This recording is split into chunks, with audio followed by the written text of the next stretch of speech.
과거 삼성은 이런 것들 대부분 외산 소재 장비 부품 가지고 했거든요. 이제는 국내 업체 굉장히 많이 끼워서 갑니다. 그렇기 때문에 과거와 달리 우리나라 후방 업체들 굉장히 수혜를 볼 거다라고 기대하고 있어요.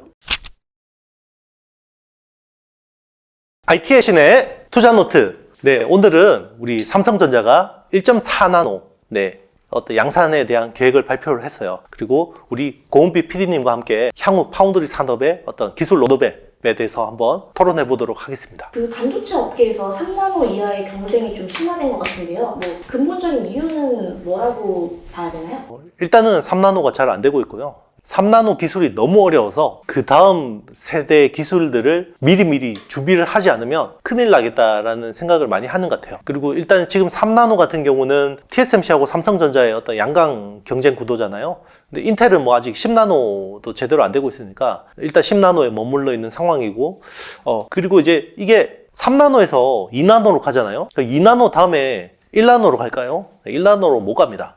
왜냐면 그게 이제 미세 선풍기 기술의 한계가 다다른 거고요. 진짜 이제는 전자의 물리적 크기까지 한계에 왔기 때문에, 그래서 2나노 밑으로는 옹스트롬이라는 단어를 씁니다. 옹스트롬이 뭐냐면요, 1나노가 10옹스트롬이 되는 거고요. 그러면 1.4나노는 14옹스트롬이 되는 거고요. 1.7나노는 17옹스트롬이 되는 거예요. 그래서 2나노 이후에는 옹스트롬의 시대가 열리는 건데요. 자, 그만큼 이제 기술이 빡빡해지고 있다라는 거죠. 그래서 지금 삼성전자도 TSMC도 인텔도 향후에 이제 차세대 로드맵을 계속해서 정해서 발표를 하는 거고요. 자, 이렇게 하는 이유는요, 소재, 부품, 장비가 함께 가야 되기 때문입니다. 이거를 반도체 회사 혼자서 기술 진보를 나갈 수가 없어요. 자, 이렇게 기술 로드맵을 가려면 관련된 장비 업체도 같이 따라와 줘야 되고요. 같이 공동 연구 개발해야 되고, 그리고 거기에 들어가는 새로운 소재 세트가 들어가야 되고요. 그리고 후공정도 바뀌어야 되고요. 자, 설계도 당연히 바뀌어야 되겠죠. 네, 이런 것들이 다 같이 가야 되기 때문에 이제는 우리가 2020 몇 년도에 이렇게 가겠습니다 라고 발표를 해서 좀 이렇게 하는 측면이 있고요. 뭐 인텔 같은 경우는 약간 블러픽도 있어요.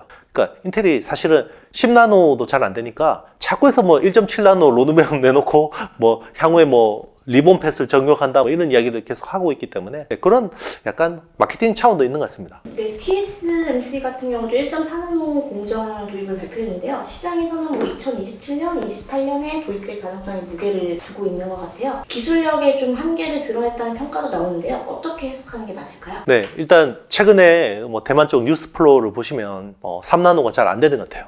지금 3나노 같은 경우는 TSMC는 기존 트랜지스터 구조인 핀팻 공정을 이용하거든요. 근데 삼성은 3나노에서 게이트 올 어라운드라는 GAA 공정을 적용해요. 그런데 이제 삼성은 지난 6월부터 양산 탄다고 발표를 했거든요. 근데 지금 TSMC는 3나노 핀팻 공정이 잘 안 되고 있어요.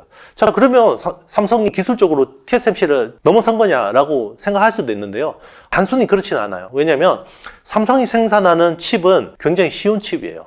이게 비트코인 채굴용 칩이라서 설계 구조도 굉장히 단순하고 만들기도 쉬워요. 그런데 TSMC가 하는 3나노 핀팻 공정에 쓰이는 칩들은 모바일 AP입니다. 애플의 칩 같은 것들이기 때문에 워낙 어렵고 설계도 빡빡한 칩들이에요. 그렇기 때문에 이걸 단순히 비교하기는 어려운데, 정말 이제 삼성이 그러면 3나노에서 뭔가 뛰어넘었다라는 그게 보이려면 삼성도 3나노 GAA 공정에서 모바일 AP를 생산해야 돼요. 예를 들면 퀄컴의 스냅드래곤이라든지 아니면 엑시노스 2300이라든지 뭐 이런 칩셋들을 안정적으로 생산해낸다 그러면 정말 이제 TSMC를 선단 공정에서는 앞섰다라고 이야기할 수 있겠죠. 삼성의 경우는 전통 특화 공정을 강화해서 TSMC의 고객사를 뺏어오려는 시도도 진행할 계획인데요. 삼성전자의 전략이 좀 통할까요? TSMC랑 워낙 장기 계약을 관계를 유지해온 업체들도 있을 것 같은데요. 정말 이게 파운드리 비즈니스가 어려운 게요. 이게 삼성전자가 그러면 3나노를 앞섰다 라고 가정해 볼게요. 만약에 뭐 아직까지 확정은 아니지만 만약에 삼성전자가 그럼 3나노에서 앞섰으면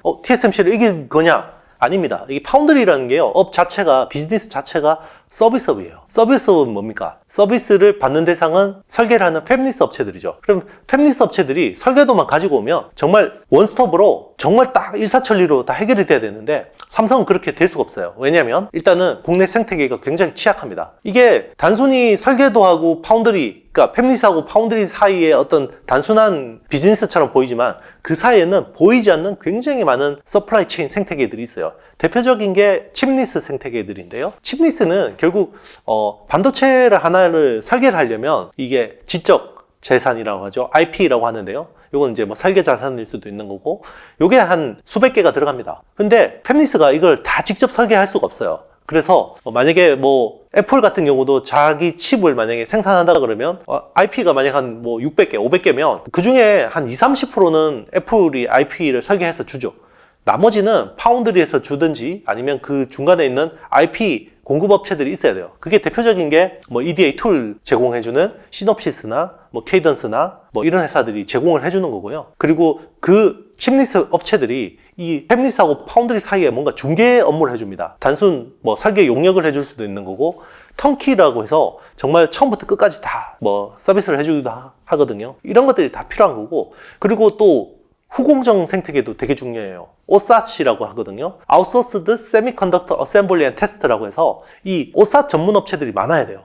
왜냐면 칩을 의뢰하는 업체들은 전공정도 이렇게 해주세요 라고 하지만 후공정도 우리는 이렇게 여러 가지 종류를 해주세요 해야 되거든요. 그래서 뭐 우리 김밥 천국에 가면 여러 가지 메뉴들이 있잖아요. 돈가스도 있고 라면도 있고 김밥도 있고 뭐 볶음밥도 있고 카레밥도 있고, 그죠? 다 여기 준비가 돼야 되는 거예요. 그거를 삼성이 다 해줄 수가 없어요. 그러면 국내 OSAT 전문 업체들이 굉장히 많아져야 되는 거죠, 생태계가. 그래서 그런 것들이 커지려면 시간이 필요하다. 그렇기 때문에 삼성은 당장에 뭔가 이 양적으로는 뭐 TSMC를 넘기 어렵지만 정말 메뉴 하나, 정말 3나노 메뉴 하나만 우리가 맛집으로 해서 승부를 할 수 있다. 뭐 그런 건 가능할 수도 있습니다. 국내에서는 좀 활약이 좀 돋보이는 칩리스 업체가 좀 없는 건가요? 국내에 그래 상장사 중에서 그나마 의미 있게 좀 칩리스 비즈니스를 하는 회사는 AD 테크놀로지라는 회사가 있어요. 원래 AD 테크놀로지는 TSMC의 칩리스 업체였거든요. 그런데 이제 삼성 쪽으로 갈아탔죠. 그래서 DSP라고 해서 디자인 솔루션 파트너스 라고 해서 이제 거기 됐고, 지금 삼성 쪽의 칩리스 협력사 중에서는 규모가 제일 큽니다. 설계 인력이 한 500명 정도 되거든요.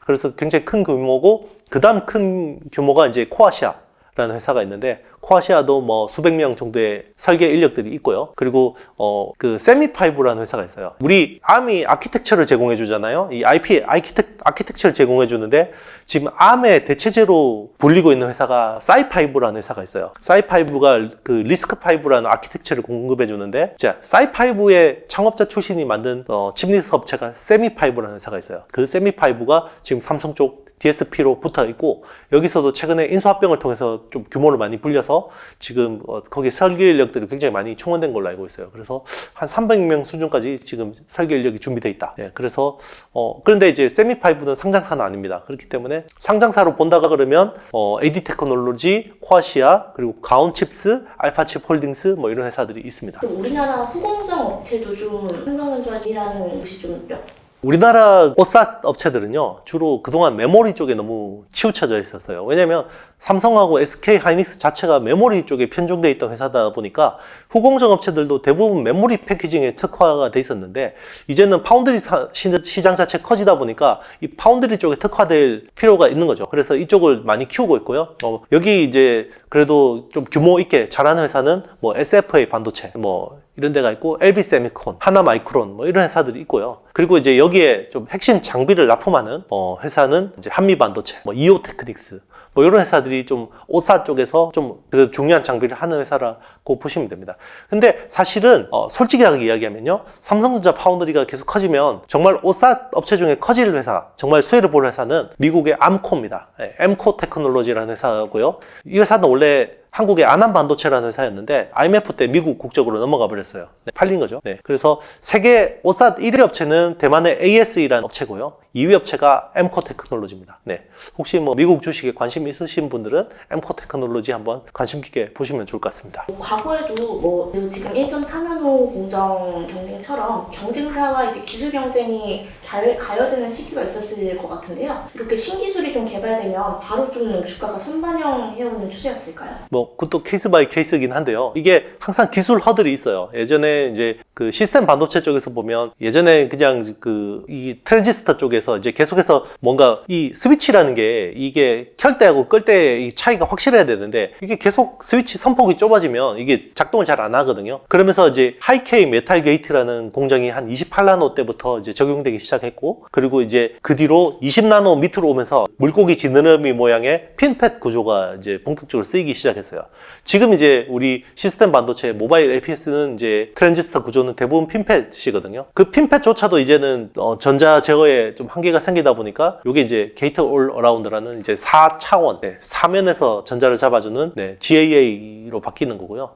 이게 이제 바로바로 해서 국가가 움직이기도 하고, 이게 또 했는데 문제가 생겨서 이게 오히려 또 뭐 실망감을 주기도 하고 하기 때문에 단순히 뭐 기술 하나가 성공했다, 실패했다고 해서 뭐 너무 투자 포지션을 좀 공격적으로 잡는 거는 좀 문제가 있는 것 같습니다. 그러면 이번에 삼성전자가 1.4나노 공정의 도입이 성공되면 뭐 우리나라 반도체 뭐 장비 업체나 이런 침리스나 후공정 업체들도 좀 붐업되는 효과가 좀 있을까요? 그렇죠. 아베 소부장 덕분에 굉장히 아베 총리가 결국 그 일본산 소재, 그죠? 그때 그 포토 레지스트, EUV용 포토 레지스트하고 뭐 PI, 그죠? 이제 하고 불산 이런 거 가지고 이제 규제를 하는 바람에 우리나라 소부장 국산화 흐름이 굉장히 빨라졌고, 최근에는 이제 뭔가 이 차세대 로드맵을 할 때 과거 삼성은 이런 것들 대부분 외산 소재 장비 부품 가지고 했거든요.